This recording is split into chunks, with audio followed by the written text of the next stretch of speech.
Oke, welcome back. Balik lagi di channel Raja Bulpop. Oke, sebelum video mulai, saya ingatkan lagi untuk mengklik tombol subscribe dan klik tombol loncengnya agar kalian tidak ketinggalan notifikasi jika Raja Bulpop mengupload video terbaru. Indonesia menyapa.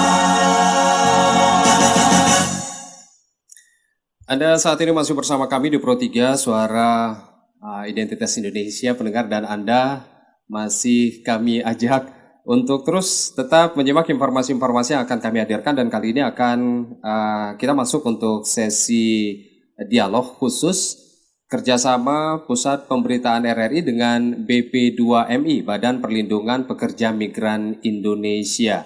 Kami nanti akan mengajak Anda untuk bisa bergabung, ikut berpartisipasi, untuk bertanya, memberikan masukan, saran, dan lain sebagainya. Silakan nanti di line telepon kami di 021 384 4545 atau 386 6712. Dialog khusus kita hari ini, pendengar, temanya adalah memerdekakan PMI, Pekerja Migran Indonesia, menuju Indonesia Maju. Nah, ini erat kaitannya tentu dengan Hari MI, maka nomenklatur BPN2 TKI ini berubah menjadi BP2MI. Lalu muncul pertanyaan tentunya, peran dan fungsinya ini apakah masih sama? Apakah ada perubahan-perubahan seperti itu ya?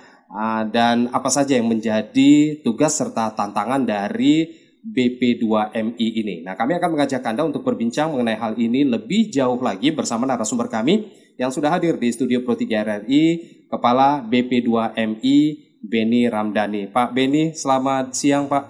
Siang, Assalamualaikum warahmatullahi wabarakatuh. Waalaikumsalam warahmatullahi wabarakatuh. Sehat alhamdulillah ya Pak ya. Alhamdulillah sehat. Kelihatan dari wajahnya ini seger begitu ya Pak ya. Selamat sebelumnya kami ucapkan juga ini untuk Pak Beni karena bulan April kemarin kan baru dilantik sama Pak Presiden begitu Pak ya. 15 dilantik di istana, 16 satu hari kemudian serah terima jabatan di gedung BP2MI. Artinya kalau bulan April sekarang sudah bulan Agustus, hampir masuk 2 hari lagi 4 bulan. 4 bulan. Nah, nanti kita akan tanya-tanya apa saja yang sudah dilakukan, ada perubahan apa begitu ya. Tapi sebelumnya saya juga mau tahu ini Pak Beni, untuk pesan ketika pelantikan yang dilakukan kemarin oleh Presiden, apa yang disampaikan kepada Bapak? Sekaligus juga kita pengen tahu ini kebijakan dari Pak Beni sendiri setelah dilantik itu seperti apa Pak? Dilantik tanggal 15 di istana, sebelum saya pamit ke Pak Presiden, beliau membisiki sesuatu. Ya, dan ini penuh makna yang sangat dalam. Beliau minta saya tolong lindungi PMI dari ujung rambut sampai ujung kaki. Dalam banget bahasanya. Ya, betul. Dan tentu saya bertugas ya bertanggung jawab sebagai pembantu Presiden menjabarkan apa yang dimaksud dengan lindungi PMI dari ujung rambut sampai ujung kaki. Artinya menyeluruh mungkin seperti menyeluruh itu. Ya, kerja maksimal dan pelayanan yang bersifat optimal.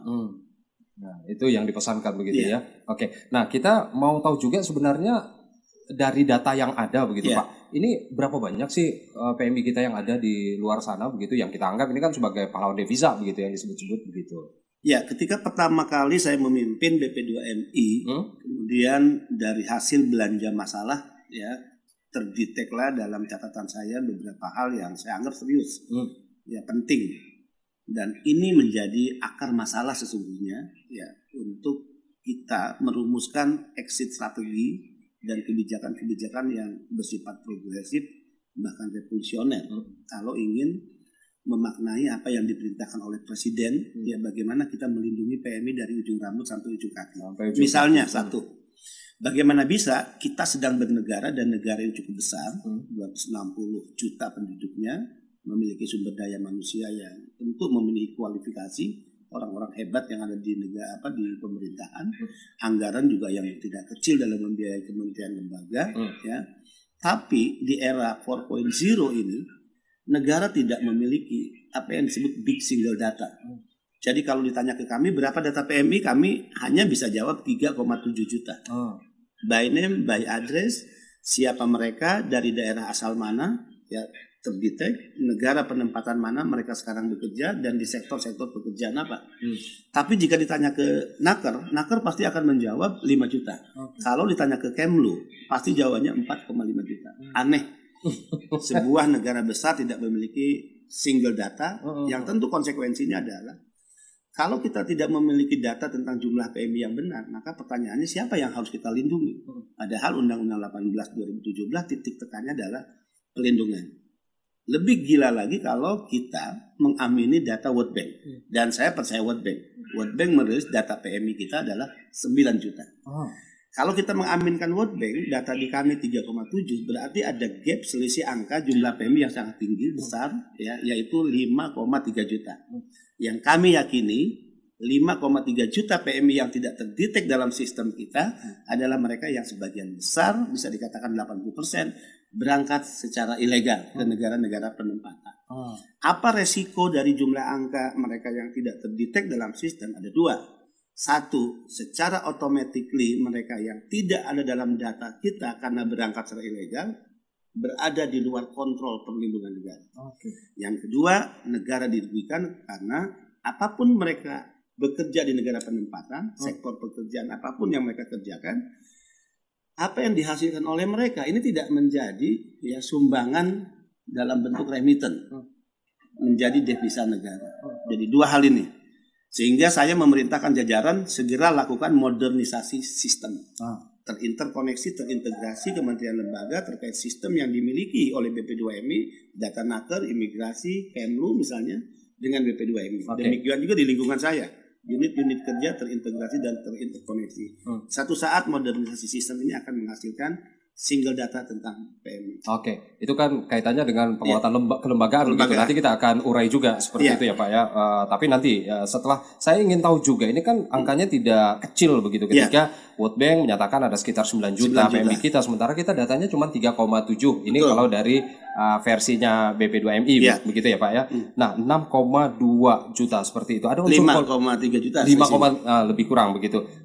Menurut Bapak, selain tadi ada yang masuk secara ilegal begitu ya, berangkat secara ilegal, secara ilegal berangkatnya seperti itu, tapi ada muatan politis lainkah atau gimana sebenarnya ini Pak? Dan gimana cara penyelesaiannya begitu? Ini murni kejahatan, ini murni bisnis kotor sebetulnya. Bagaimana mendapatkan uang dengan jumlah yang sangat besar dari keberangkatan ilegal, ya, dan juga cara cepat dan komplotan penjahat ini melibatkan pemilik modal dengan pihak-pihak yang hari ini memiliki atributif kekuasaan. Saya tidak pernah basa-basi dan ini harus diungkap ke publik kalau kita ingin serius untuk menuntaskannya. Ya. Maka oknum-oknum yang tadi berkomplot dengan para pengusaha pemilik modalnya, oknum TNI, oknum Polri, oknum imigrasi, oknum di tenaga kerja sendiri, oknum di badan bahkan yang saya pimpin sendiri. Makanya saya memiliki semangat yang sangat kuat. Jika kita ingin membersihkan hal-hal yang kotor di luar, saya berani mengambil tindakan tegas untuk membersihkan apa yang ada di lembaga yang saya pimpin. Nggak takut itu Pak? Karena yang harus dihadapi ini Pak.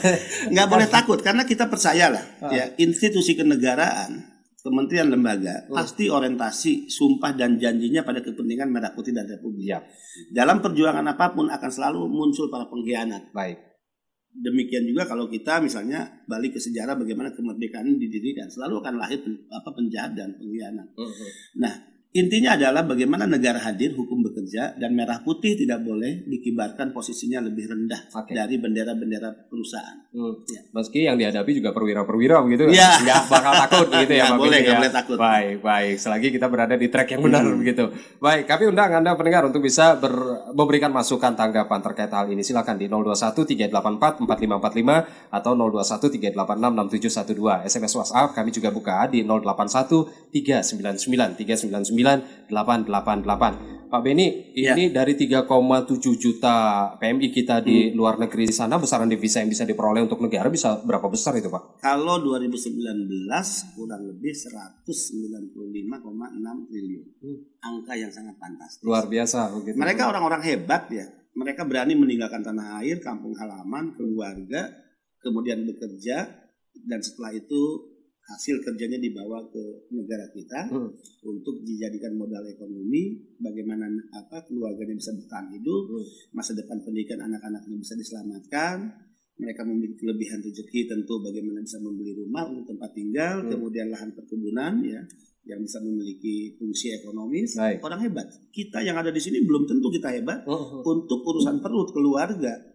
Ya belum tentu kita berani meninggalkan tanah air dan kampung halaman serta keluarga, sehingga mereka ini penyumbang devisa dalam bentuk remiten. Mereka adalah pahlawan devisa. Pertanyaannya, sejauh mana negara memberikan perlakuan hormat kepada mereka. Ini yang belum, dan tentu ini menjadi hutang dan tugas kita. Karena sampai saat ini kabarnya di lapangan masih banyak sekali terjadi permasalahan begitu. Tidak ya. sedikit misalnya mereka yang kembali ke tanah air di bandara keleleran, terlantar, mencari pihak siapa yang bisa memberikan informasi yang mereka butuhkan. Mereka tidak tahu menemui siapa.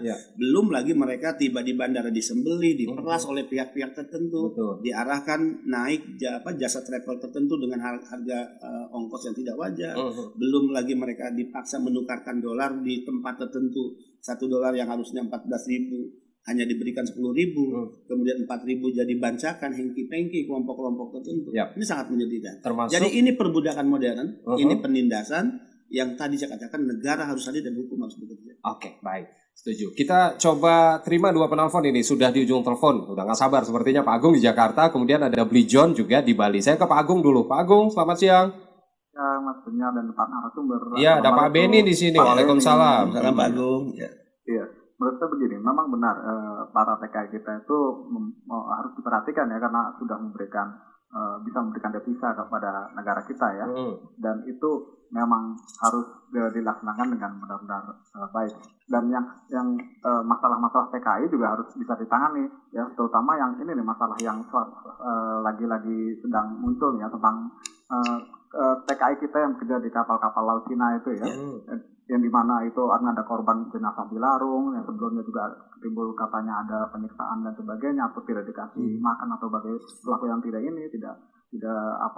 mungkin manusiawi gitu ya. Nah itu bagaimana itu penanganan kasusnya Pak? Terima kasih. Terima kasih. Waalaikumsalam. Ada Bli John juga di Bali, saya terima dulu. Halo, selamat siang Bli. Selamat siang, Assalamualaikum. Waalaikumsalam, silakan. Ya, selamat siang Pak narasumber. Langsung Bli.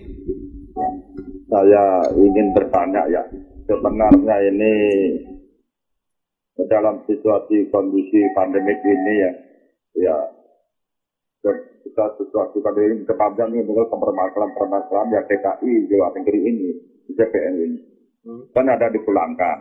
Yang Markorat bahkan dikepingin pada para pekerja imigran dipulangkan semua yang legal. Ini ada TKI yang masih di luar negeri yang tidak dulu ilegal, kalau dia jalurnya tidak pulang ya. Masih ada warga Indonesia yang ada di luar negeri yang bekerja di luar itu belum pulang. Nah, sekarang itu pertanyaan Pak, kalau seandainya ini dulu legal, sekarang dia tidak pulang ke tanah air, masih kerja di sana, pengen nanti permasalahannya bisa selesaikan dalam perlindungan sebagai tenaga kerja luar PMI ini Pak. Ya. Terima kasih. Terima kasih.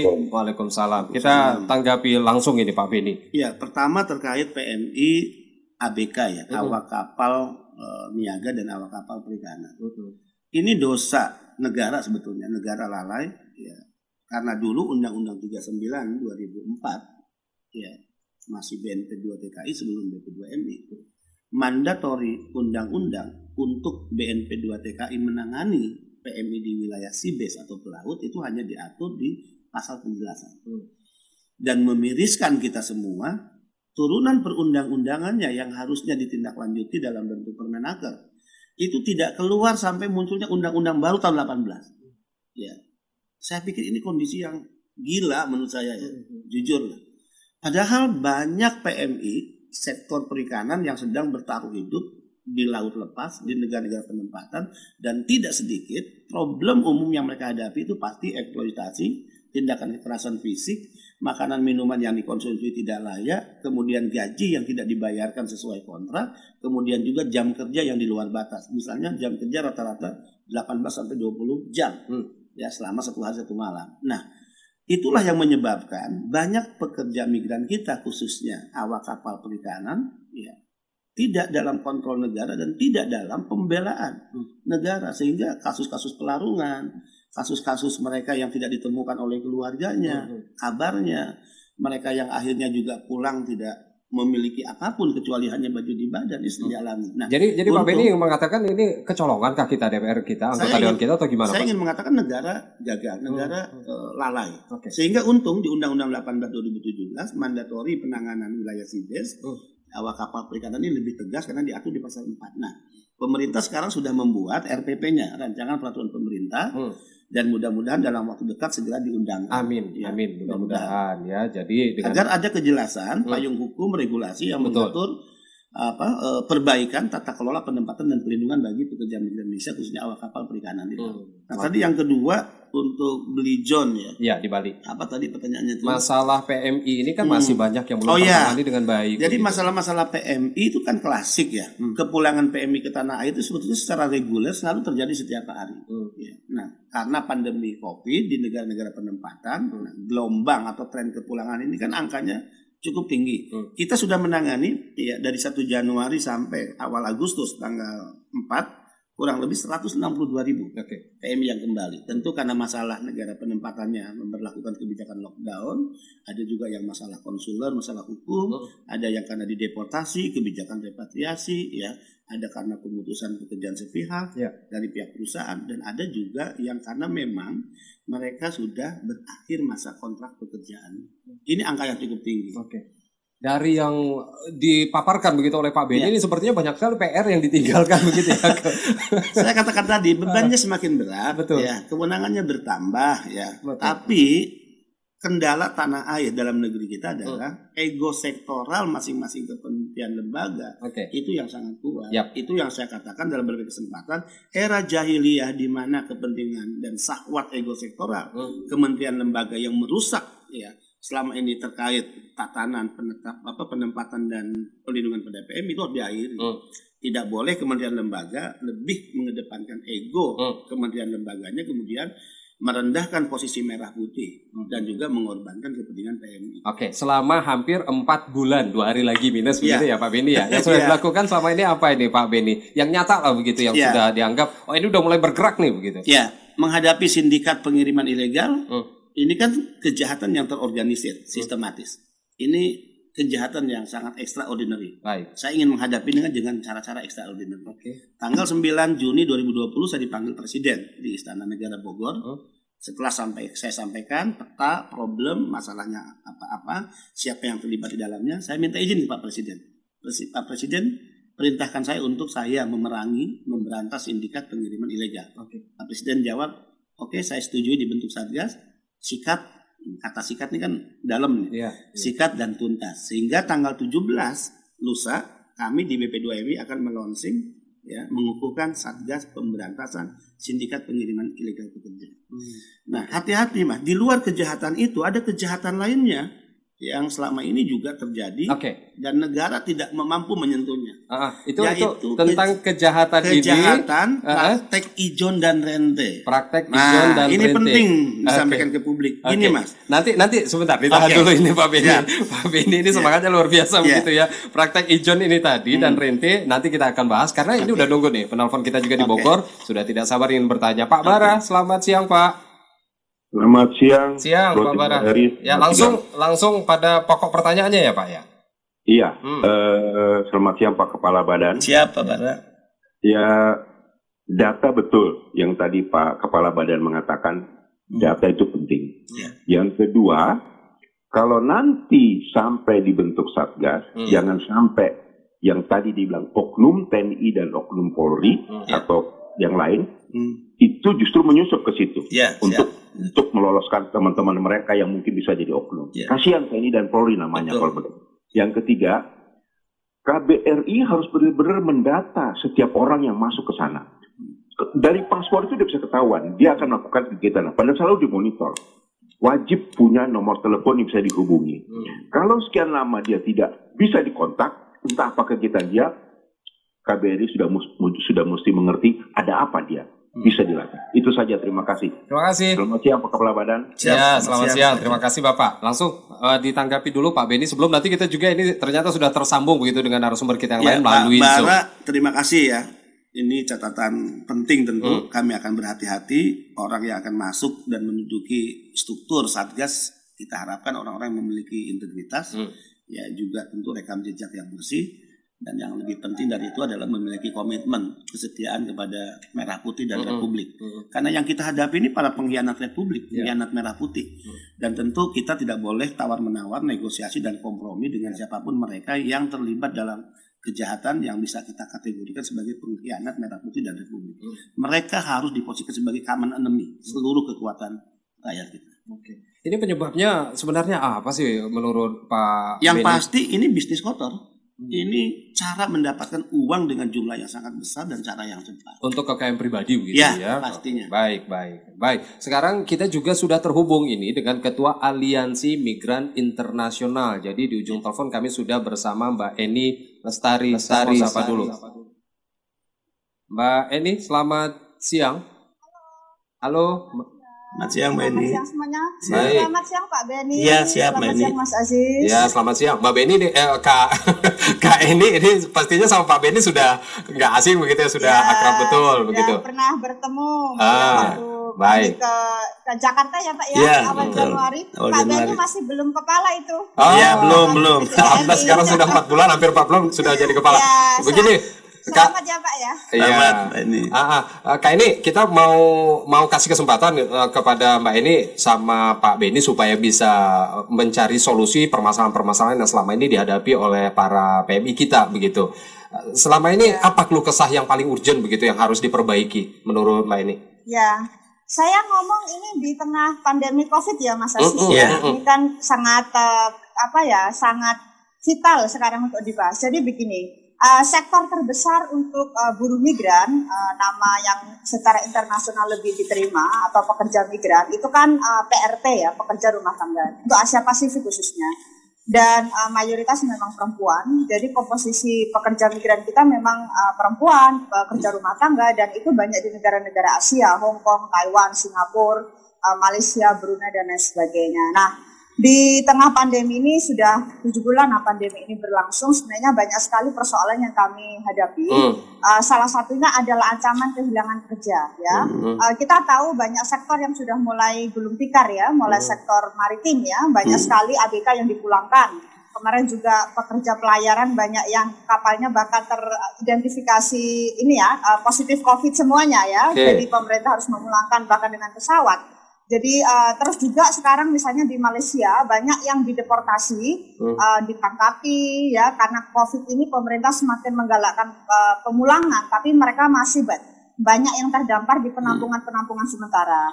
Jadi sementara untuk pekerja rumah tangga sendiri juga terancam PHK karena banyak majikan yang juga di PHK. Jadi ketika majikan di PHK kita otomatis mayoritas kehilangan kerja, walaupun itu secara berkala. Jadi yang dibutuhkan dalam konteks saat ini, dalam konteks PHK itu sebenarnya kalaupun kita sudah tidak punya kesempatan cari kerja lain, maka pemerintah perlu memfasilitasi kepulangan, khususnya mereka yang memang sudah tidak punya visa, tidak punya tiket pulang, itu memang dibutuhkan kecepatan pemerintah untuk segera memulangkan. Karena kalau tidak mereka justru akan terinfeksi COVID. Tahan dulu sampai di situ.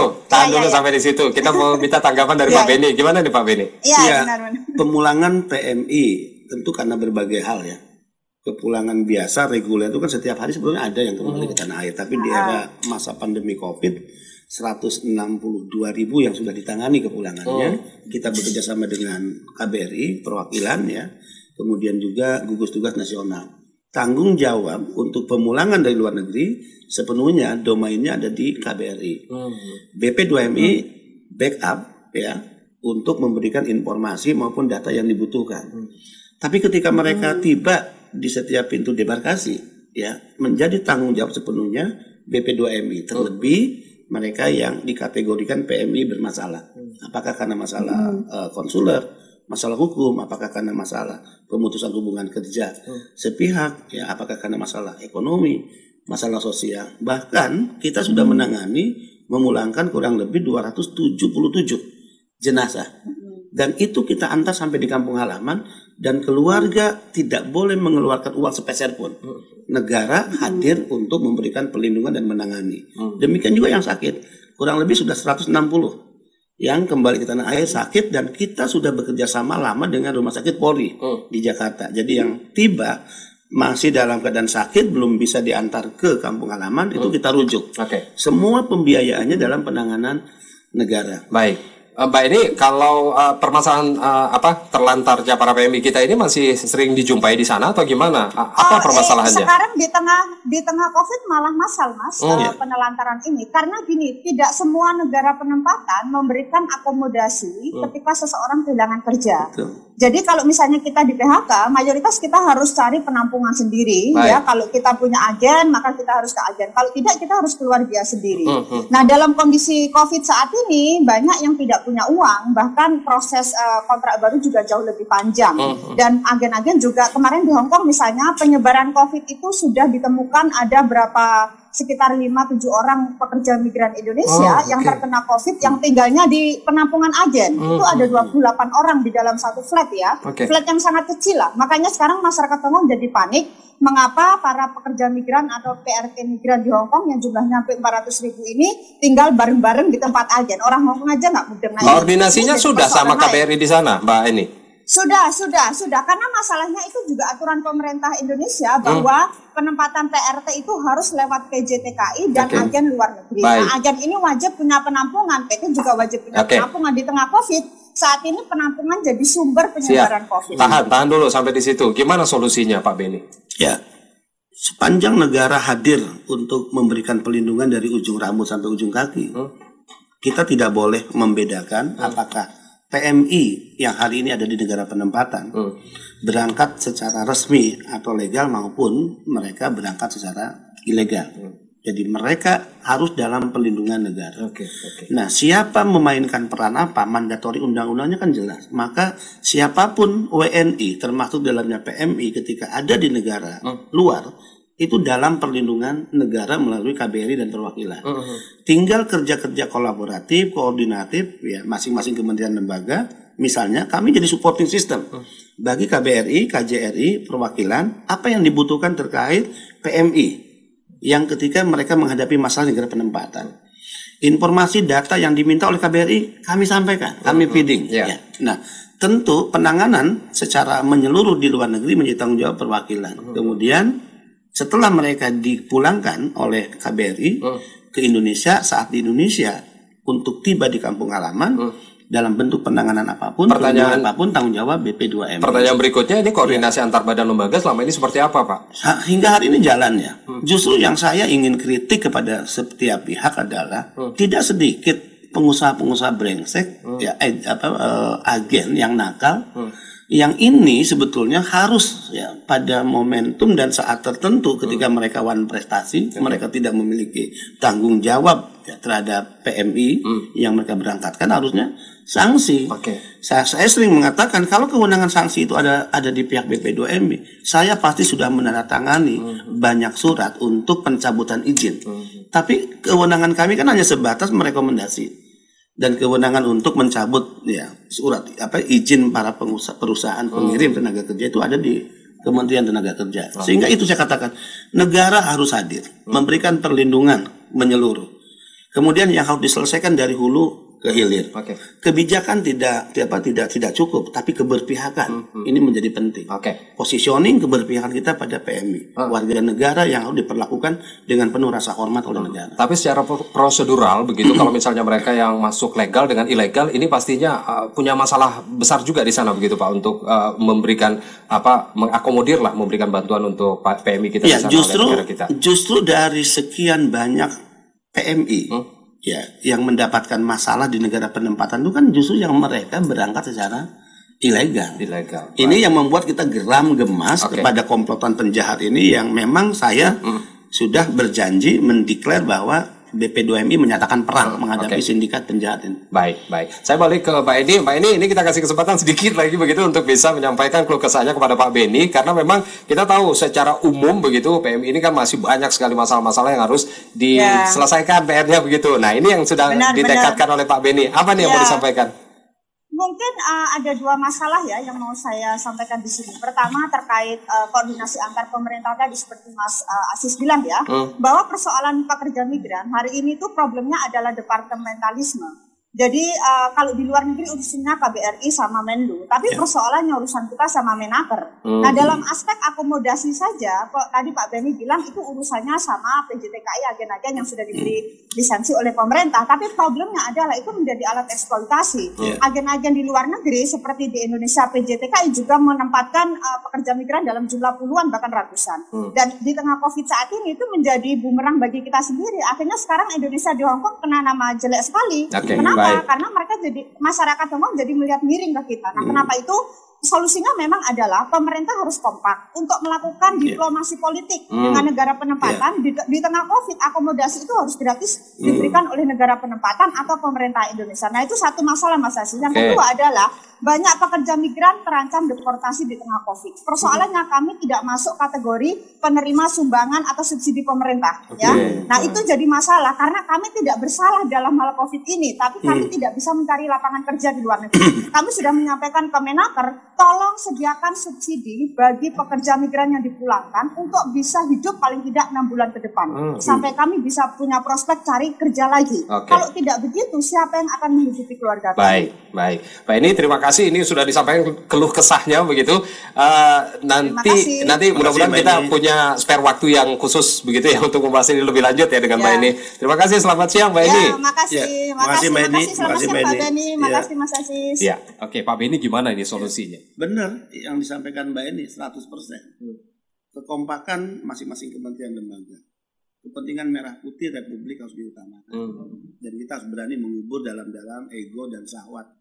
Ya. Itu kan teorinya begitu ya Pak Benny ya. Tapi kalau actionnya ini apa yang harus dilakukan dengan dua hal urgent yang sudah disampaikan tadi ini? Pandemi COVID ini kan melahirkan problem yang saya katakan efek dominonya dahsyat.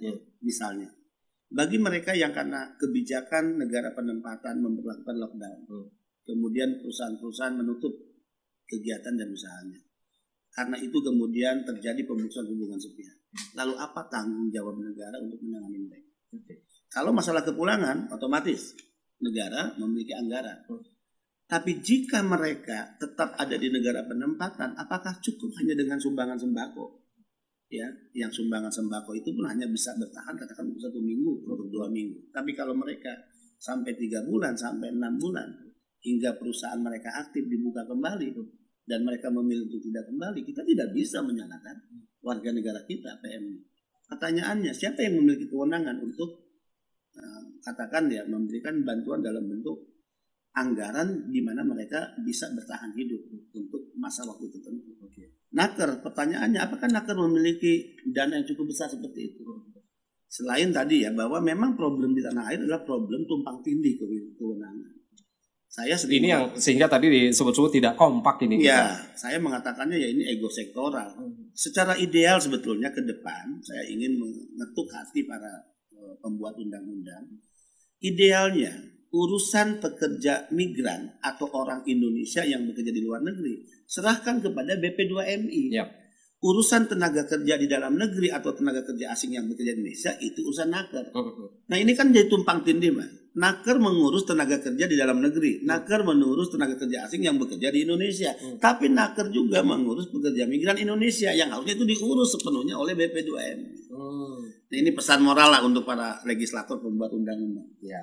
Wah, mudah-mudahan ada semacam pembaharuan lah dalam hal ini begitu ya Pak ya, supaya nggak saling serobot tugas begitu, peran begitu ya. Janganlah maknai kewenangan untuk kue, karena dimaknai kue di sana ada adonan bahan baku yang harus kita belanja. Belanja dimaknai anggaran. Kalau pikiran kita memaknai kewenangan dengan seberapa besar anggaran dan orientasinya pada pengelolaan uang, yang akan selesai masalah PMI. Baik. Kami undang lagi Anda pendengar yang ingin bergabung silakan 021 384 4545 atau 386 6712. SMS WhatsApp di 081 399 399 888. Nanti kita akan sortir begitu ya untuk WhatsApp yang memang poin pertanyaannya ini memang urgent untuk dijawab begitu atau disikapi oleh Pak Benny. Ini dari pendengar kami Pak Ipung Madiun.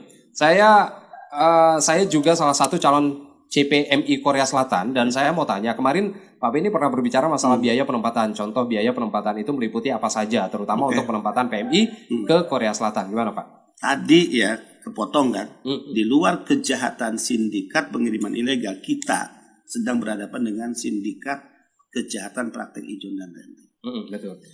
Mas Ipung, PMI ini adalah mereka yang hanya memiliki mimpi tentang masa depan mereka yang lebih baik, menjadi warga negara yang sejahtera dengan bekerja di luar negeri. Mereka bertarung untuk urusan perut, keluarga, masa depan anak. Mereka tinggalkan tanah air, kampung halamannya.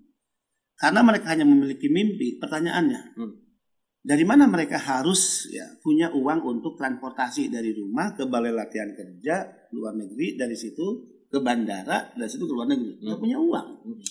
Kedua, bagaimana mereka punya uang untuk mereka mengurus syarat-syarat jati diri seperti paspor visa? Mereka nggak punya uang. Bagaimana mereka harus punya uang untuk mengikuti pelatihan-pelatihan, peningkatan kapasitas? Mereka nggak punya uang. Bagaimana mereka memiliki uang sedikit saja untuk keluarga yang ditinggalkan, menunggu sampai mereka mendapatkan penghasilan? Nah, kondisi ini dimanfaatkan persis oleh kelompok sindikat kejahatan Ijon Rente.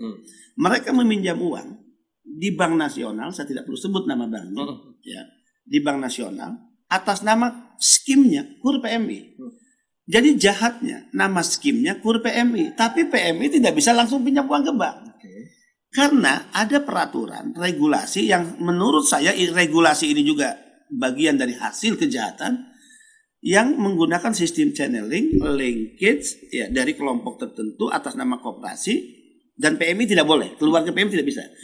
Nah, koperasi ini meminjam uang ke bank atas nama KUR PMI dengan bunga berapa KUR? 6%. Tapi ketika dipinjamkan ke PMI untuk kebutuhan-kebutuhan tadi, bunganya 21 sampai 27%. Ini gila, Mas. Ini kejahatan serius, sistematis. Nah, apa yang terjadi? Karena PMI meminjam uang dengan bunga 20-27% untuk kebutuhan tadi, PMI tersebut konsekuensinya tidak bisa menerima gaji selama dia bekerja 8-10 bulan. Jadi 8-10 bulan gajinya langsung ditutup, dibayarkan kepada koperasi atas dasar pinjaman tadi. Nah, ini termasuk yang dihadapi oleh PMI yang legal juga begitu, Pak? Ya, yang legal. Yang legal. Legal. Nah, sehingga memutus mata rantai kejahatan Ijon Rente ini, saya menandatangani peraturan badan pembebasan biaya penempatan. Kalau pertanyaan tadi siapa yang akan kita bebaskan, mereka yang disebut PMI rentan, jabatan-jabatan informal, yaitu satu, pengurus rumah tangga, kita bebaskan biaya-biaya tadi. Pengasuh bayi, kita bebaskan biaya-biaya tadi. Pengasuh lanjut usia atau lansia, kita bebaskan. Juru masak, supir keluarga, perawat taman, pengasuh anak, petugas kebersihan, petugas ladang dan perkebunan, serta awak kapal perikanan migran yang selama ini di perairan lepas. Kita bebaskan semua. Kalau begitu siapa yang membiayai? Negara. Negara wajib membiayai mereka daripada mereka terjebak pada praktek lintah darat. Para koperasi-koperasi yang terlibat dalam kejahatan tadi. Sebagiannya di siapa? Ya, sebagiannya kepada pihak yang mempekerjakan. Ijon Rente yang dimaksud ini itu tadi oknum-oknum, termasuk juga yang dari BPM 2 ini tadi ya, Pak ya? Ya, tadi kalau sindikat bisa melibatkan orang-orang BP2MI juga kan, selain oknum TNI, Polri. Ijon Rente mereka yang melaksanakan koperasi tadi. Oke, baik. Tahan dulu sampai di situ, Pak Benny. Nanti kita akan lanjut lagi. Saya akan jeda dulu untuk pendengar. Kita akan menuju ke ruang redaksi untuk kita simak kilas berita. UU PPMI. Menteri Ketenagakerjaan Ida Fauzia juga mengungkapkan dalam MOU tersebut Indonesia diberikan target untuk mengirimkan SSW ke Jepang sebanyak 70.000 orang untuk jangka waktu 5 tahun ke depan. Informasi lainnya pendengar Anda bisa cek di portal berita resmi kami di rri.co.id. Kilas Berita. Di ujung telepon kita sudah tersambung dengan pendengar kita yang lain dari Riau. Ini Pak Hasan. Kami coba terima untuk lanjutan dialog kita. Pak Hasan, selamat siang. Assalamualaikum, selamat siang Pak Benny. Waalaikumsalam Pak Hasan. Ini Pak Benny nak bertanya soal Undang-Undang Badan Pekerja Migran Indonesia, Pak ya. Tadi Bapak sampaikan ada tumpang tindih antara Kemenaker dengan Kemenlu dalam hal ini, Pak ya. Tadi ada Bapak juga sampaikan ini seharusnya sudah secepatnya harus dirubah, direvisi dari Undang-Undang Tenaga Kerja itu supaya ini juga mereka sebagai pahlawan devisa negara diatur dan ditertibkan oleh agen-agen yang yang bertanggung jawab tuh Pak ya. Yang mau bertanya dulu Pak Benny begini, adakah sekarang 2020 ini Kementerian BPMI ini yang ada di lingkup Komisi Tenaga Kerja, yaitu Komisi 9 nih, ada tidak dapat dengar pendapat untuk merevisi yang sudah ini yang harus disegerakan tadi, Pak? Soal perlindungan, soal pesangon, soal bagaimana dia kembali, pajak-pajak. Yang kedua, praktek ijon dan rente itu adakah masuk itu, Pak, di Undang-Undang Tenaga Kerja BPMI itu? Karena tidak hanya di dalam negeri, di luar negeri sudah marak sedemikian. Ini satu paket, Pak, yang harus dipastikan oleh Menteri Tenaga Kerja kita. Yang ketiga, Pak, mohon izin tuh, bagaimana BLK mempersiapkan tenaga kerja kita yang oleh agen itu tidak hanya pembantu rumah tangga, Pak. Kita malu. Kalau memang hanya cuci piring di negara lain, ya baguslah dipersiapkan dulu di dalam negeri yang sarjana diploma, Pak. BLK kita banyak tuh. Malu kita, Pak, kalau misalnya hanya setiap tahun tuh dihukum bunuh diri, misalkan ditebus sekian miliar, satu orang tuh. Jadi siapkanlah pendidikan keterampilan, Pak Din. Ini bagaimana diusulkan ke pemerintah? Mohon maaf, terima kasih. Assalamualaikum. Terima kasih. Waalaikumsalam, Pak Hasan. Nah, ini bagus-bagus nih pertanyaannya nih, Pak Beni. Silakan, Pak.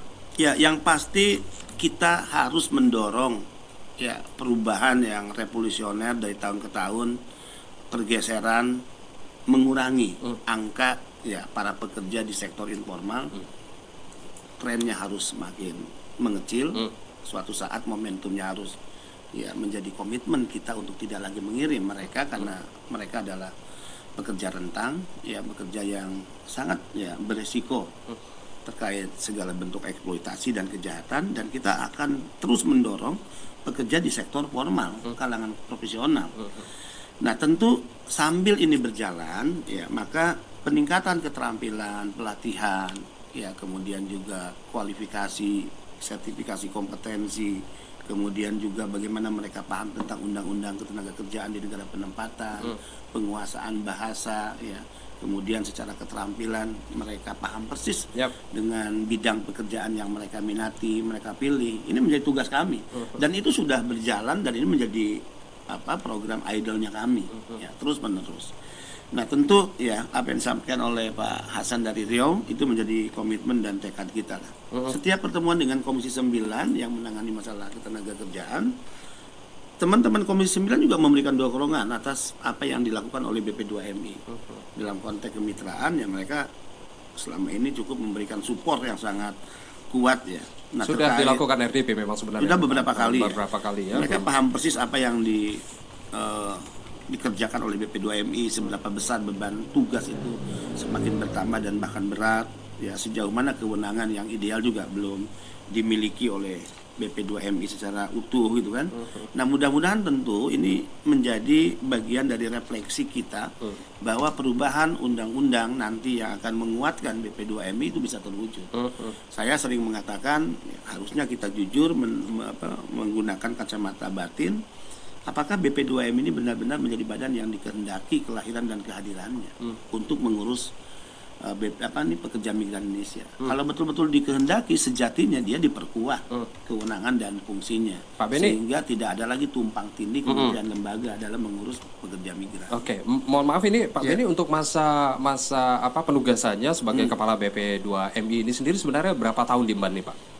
Ya, sejak dilantik hingga periode pemerintahan 5 tahun ke depan gitu ya, Pak ya. Tapi ada semacam target tidak, Pak? Seperti kesannya supaya PMI para buruh migran kita ini tidak hanya ini sekedar lip sync begitu atau satu target saya adalah modernisasi sistem. Ini problem yang sangat serius, kita tidak memiliki big single data. Saya targetkan sudah selesai dalam waktu 6 bulan. Ya. Yang kedua, untuk memerangi sindikat pengiriman ilegal, kita bentuk Satgas. Yang ini akan di-launching tanggal 17 di kantor kami. Memaknai hari kemerdekaan, memaknai Satgas ini hadir untuk membebaskan, memerdekakan PMI dari jeratan para sindikat.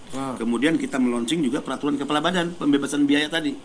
Ini maknanya memerdekakan PMI dari segala bentuk pembebanan biaya yang selama ini dimanfaatkan oleh para penjahat sindikat ijon dan rente. Tadi kan ditanya, itu acuannya payung hukumnya kemana terkait peminjaman yang melahirkan ijon rente? Ya, saya sudah mengirim surat ke Menko Ekonomi, Perekonomian. karena ada Permenko produk lama, yang Permenko ini justru menghalangi PMI untuk meminjam langsung uang ke bank, yang itu kemudian dengan sistem channeling, linkage, justru memberi ruang pada koperasi, yang justru beberapa koperasi ini terlibat dalam kejahatan ijon dan rente tadi, meminjam dengan bunga 6%, dipinjamkan ke PMI, naik bunganya jadi 21-27%, itu yang menyebabkan PMI 8-10 bulan tidak terima gaji. Nah, kejahatan-kejahatan ini tidak boleh kita biarkan. Selain juga PMI, ya, kita ingin berikan penghormatan ya sebagai warga negara VVIP. Saya sudah bicara dengan Pak Erik, saya minta satu space, sudah disetujui di Terminal 3, nanti akan ada loan. Coba kalau kita lihat datang ke bandara, PMI terlantar, ya keleleran, nggak tahu kalau ingin ketemu dengan pihak yang dia bisa mendapat informasi di mana, ya. Belum lagi disembeli oleh pihak-pihak tertentu, dibajak, diarahkan, dibajak. Nah, kita ingin ada loan, di mana loan itu adalah tempat yang nyaman PMI untuk keluar masuk sebelum berangkat ataupun tiba, bisa menikmati fasilitas itu, dan loan itu akan menjadi pusat dan tempat informasi yang dibutuhkan semua oleh PMI. Secara khusus ini nanti akan di... Pak Erik sudah setuju, Menteri BUMN, di Terminal 3 Bandara Soekarno-Hatta. Setelah itu kita akan ikuti di bandara-bandara di mana menjadi kantong keberangkatan dan kepulangan PMI. Masuk pengajuan atau sifatnya? Sudah disetujui. Sudah disetujui, oke, baik. Dan akan segera dibangun. Agak dimanjakan. Ya, harus dimanjakan. Mereka pejuang, mereka pahlawan. Betul. Tapi Pak Beni, ini Satgas yang akan dibentuk 17 Agustus nanti 2020, kayaknya bebannya lebih berat lagi dengan kaitan tekad dari Hari Kemerdekaan Republik Indonesia ini untuk menuju Indonesia maju gitu ya. Apa sih tekad dari yang sudah ditanamkan begitu untuk Satgas ini nanti? Ya, yang pertama tentu kita akan melihat siapa yang kompeten, memiliki integritas, memiliki komitmen, rekam jejak yang baik, ya. Dan tentu yang pasti adalah memiliki keberanian, karena yang kita hadapi ini para sindikat, ya, pemilik modal, ya, yang di-backingi oleh oknum-oknum yang memiliki atributif kekuasaan. Yang penting beginilah, kita tidak boleh memberikan ruang sekecil apapun di otak, di kepala para pengusaha. Hanya karena mereka punya uang, seolah-olah mereka bisa mengendalikan negara ini, seolah-olah bisa melumpuhkan ya kerja-kerja dari pemerintahan, seolah-olah bisa membeli kita hari ini yang mendapatkan mandat kekuasaan darat. Nggak boleh. Mereka harus tunduk pada aturan negara dan bukan negara yang harus tunduk pada mereka. Ini salah satu penguatan kelembagaan yang tadi ditekadkan juga begitu ya. Ada yang hal lain yang dianggap urgent ini harus berubah begitu di internal BP2MI ini, Pak? Yang pasti mindset, paradigma. Saya sampaikan dalam beberapa kesempatan, mereka adalah orang-orang yang selama ini memberikan gaji kepada kita. Jangan dibalik, di era Orde Baru siapa yang ada dalam pemerintahan menjadi penguasa. Sekarang kita balik bahwa pemimpin, raja sesungguhnya adalah rakyat, dan kita aparatus negara adalah babu, pembantu, dan budak rakyat. Kenapa? Karena syarat atau teori berdirinya negara itu ada 3. Ada konstitusi, ada wilayah, ada rakyat penduduk. Nah, negara juga bisa eksis dengan pemerintahan dan cabang-cabang kekuasaannya jika rakyat membayar pajak untuk membiayainya. Nah, pajak rakyat dan biaya-biaya yang dikeluarkan oleh PMI inilah untuk membuat negara eksis dan kita ada sebagai bagian dari pemerintahan dan aparatus yang menikmati gaji dan semua fasilitas dari uang rakyat. Nah, uang rakyat, fasilitas yang dinikmati oleh ASN di lingkungan saya katakan, ini bukan uang dari nenek moyang kita. Kalau menurut Ahok bukan nenek lu lah ya. Ini uang dari rakyat. Maka sesungguhnya pengabdian kita adalah tunduk kepada kepentingan rakyat dan bukan rakyat yang dipaksa tunduk oleh kita. Sesuai dengan reformasi mental yang digaungkan gitu oleh Pak Jokowi, bahwasanya yang namanya pejabat itu bukan untuk dilayani masyarakat, tapi justru melayani masyarakat. Begitu, Pak Beni, sukses dengan tugas barunya ini, mudah ditunggu tentunya pasti oleh saudara-saudara kita PMI, pejuang devisa negara. Mudah-mudahan akan ada banyak perubahan yang dilakukan nanti oleh BP2MI dan kita akan tunggu nih action kami juga butuh dukungan semua pihak. Betul. Baik, terima kasih Pak Beni, selamat sore. Assalamualaikum. Waalaikumsalam. Mendengar demikian tadi kami sudah berbincang untuk dialog khusus bersama Kepala BP2MI Beni Ramdhani. Saya Mulyadi Aziz, selamat siang. Felt the glow, the warmth inside me, it kept me afloat. It felt like heaven, it found my bones and gave me comfort when I feel alone. Now you're gone, I'm alone.